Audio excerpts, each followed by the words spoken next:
Everybody, it's KhalifPVP bringing you another Guild Wars 2 video. This time we're going to do a Guardian build. I know I don't really play a lot of Guardians, but I did have a Guardian main for a while back in the day. So this build is a somewhat of a change of the build that you can find in metabattles.com. I'll post a link at the end of the video. But essentially, I wanted to add a little bit of twist to it that fit more my playstyle than what was found in meta battles. So I would say the more popular meta for the Guardian, which is laying down a lot of offensive traps and you do a ton of burst damage from those traps. This build is a little bit more, I want to say, quote-unquote tanky. You'll be able to take on more 1 to 3 opponents without any problems. 4+ gets a little dicey, but generally speaking, that 2 to 3 range is your sweet spot. And unlike the other build, or the other meta build, you have a ton of healing, so you can actually last a really long time using your healing capabilities. So without further ado, let's get it started with the build. So now for our equipment. For our equipment, we have a sword focus and a shield mace. And then for the sigils, we have sigil of air, sigil of blood, sigil of force, and sigil of air. The reason we go with air, even though we have a base of 30% crit, one of our skills gives us fury, which bumps us up to 50%. And that air, the 50% critical, the lightning strikes, add a tremendous amount of DPS for our build. For the runes, we're going to go with Rune of the Scrapper. It gives us a nice power boost as well as a decent amount of toughness, so we can kind of stay up in the fight a little bit more. And then for our amulet, we go with the Mender's amulet because of that 1050 healing power. And one of the big reasons for that is if you look at one of our skills or traits rather, it's a self-full staring. At the end of your dodge roll, heals for a certain amount.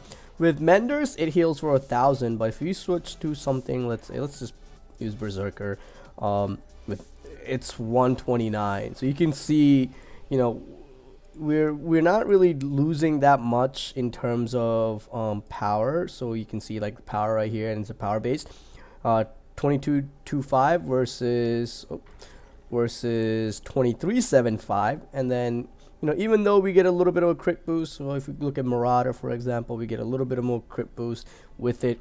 I particularly for this build, I wanted more tankiness out of it. So now the skills, we get Purification, which is our trap heal, and I really like the heal amount from this, as well as that daze that you get. So if I see somebody that's, you know, in healing or about to cast some sort of skill that's putting it in trouble, even if I don't have a, you know, need for healing, I'll pop this to get that daze out. And as well as the full heal is about, let's see, almost 10k or so, decent amount of healing coming in. And then smite conditions, which also heals us, as well as removes your conditions from you. Does a decent amount of damage when you have conditions as well. Next up is Fragment of Faith. The reason I like this one is it does mediocre damage. It's not too bad, but we get the 5 fragments of Aegis, and I really like that because if I'm defending a point or if I'm harassing a point, all I had to do is pop this baby and then just kind of run around and pick those fragments up and pick up the Aegis. And the Aegis really synergizes well with one of our skills right here. Where is it? It's in here somewhere. Oh, there it is. The Pure of Heart, which heals us for every time Aegis blocks an attack. So these two skills synergizes really well. And then finally, Contemplation of Purity, that converts all your conditions to boons.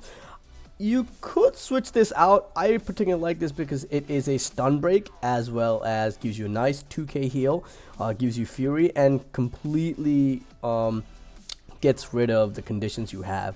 And then finally for the elite, renewed focus, also a meditation, which heals us, grants us fury, and then finally regenerates all our skills up here. For the specializations, so the first tree, the first traits, honor, you're gonna go right down the middle for that. You will pick up gain vigor when you deal a critical hit. You know, decent amount of critical hits come from this build. Protective reviver, this is so you can get those downed allies faster. It really is useful in the middle of a fight. That dome absorbs a lot of hits.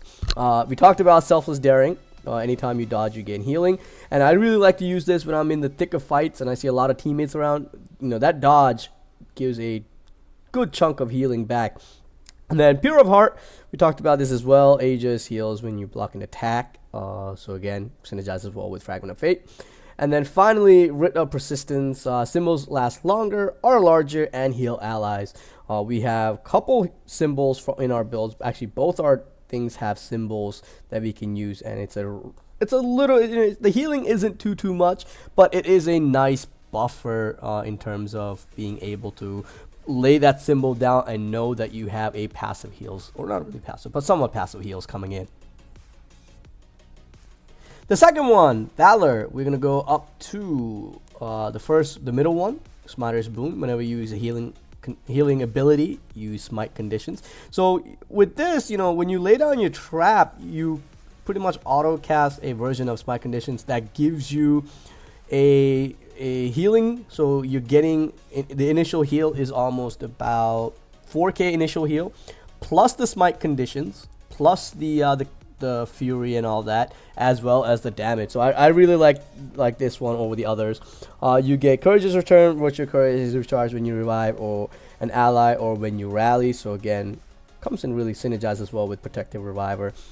Stalwart Defender, gain additional toughness while wielding a shield, and shield recharges if reduced. It's kind of the better of the others.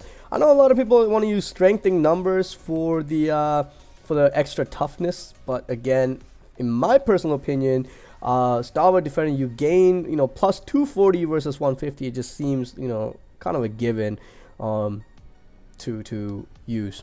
And then finally, in the last one, Monk's Focus, using a meditation skill, heals you and grants fury to allies.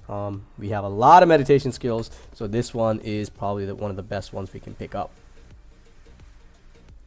Finally, the Dragon Hunter. For the Dragon Hunter line, we get our Piercing Light, traps dazed enemies when activated. So we got 2 traps, so that nice daze comes in quite handy. I didn't really like any of the other ones. Wings of Resolve, I mean, this one's good too for the Immobilize, but again, I wanted that daze because that stops a lot of attacks. And then finally, next in the middle line, Zealot's Aggression, deal extra damage to crippled enemies. Justice passive effect cripples enemies. I want this so we can buffer our damage. The other two I didn't do too much. You know, the other one is when you get stunned or blocked or disabled, you lay down a trap, and it's a little bit too long of a cooldown for my tastes. It's 48 seconds. That's the reason I didn't like that one. And then Shield of Courage is larger and lasts longer. Not too much. I wanted to, in this particular one, get a little bit of a damage boost, so that 10% damage really helps out. And then we get deal bonus damage based on the distance to the target. That's kind of a given already. And then finally, Hunter's Fortification, remove conditions when blocking attacks. Receive less damage when you have no conditions. We have a lot of smite conditions here, so most of the time you really should not have conditions on you. So you're going to get a nice damage reduction. And then finally, I didn't really, for this particular one, and the only one that I could consider was Big Game Hunter, which gives you a nice boost to damage for people that are tethered to your Spear of Justice. But I thought the damage from this, at least in my play tests, the damage is more than enough, and I wanted that damage reduction instead. So now let's talk about why this build is so useful. Not only are you doing a decent amount of damage, and I would say above average amount of damage, you're bringing a lot of utilities and defensive capabilities while doing so. Take for example Protector Strike, very short cooldown, 15 seconds. It does a good amount of damage, 1500, and applies protection and aegis to allies around you, so it's about 180. I mean, it's not really too long, but still it does give allies around you both protection and aegis. And if you remember, Aegis, when it blocks, it also heals us. So not only are you doing damage, giving a defensive buff that reduces incoming damage, it also blocks an attack as well as heals you. Now the next one, we have Shield of Judgment, again on a short cooldown, does a little bit less damage, only about 700, but it gives us that protection and Aegis in a much longer range to allies as well. And then finally, in our more defensive skill set, you have Shield of Absorption that pushes foes back, so it's kind of like an interrupt, and puts like this bubble that projectiles gets blocked, and then you can detonate that bubble for a fantastic heal, about 1500 heal to all nearby allies. And finally, for area pressure, aka point pressure, if you want to put some pressure on the control point, you have two great symbols. You have Symbol of Fate that gives you healing as well as does a really good amount of damage, and then in your sword focus you have Symbol of Blades that does not as much damage but gives you fury, so you can follow up with some devastating Zealot's defense. So ladies and gentlemen, that pretty much wraps up our video for the Guardian build. As promised, here is the link for our meta build, kind of base build that I based it on. And then finally, if you do like the video, please do like and subscribe. And then in the what's next section, you can probably find my playthrough commentary. So if that's not posted yet, it will be posted soon. So until next time, it's KhalifPVP.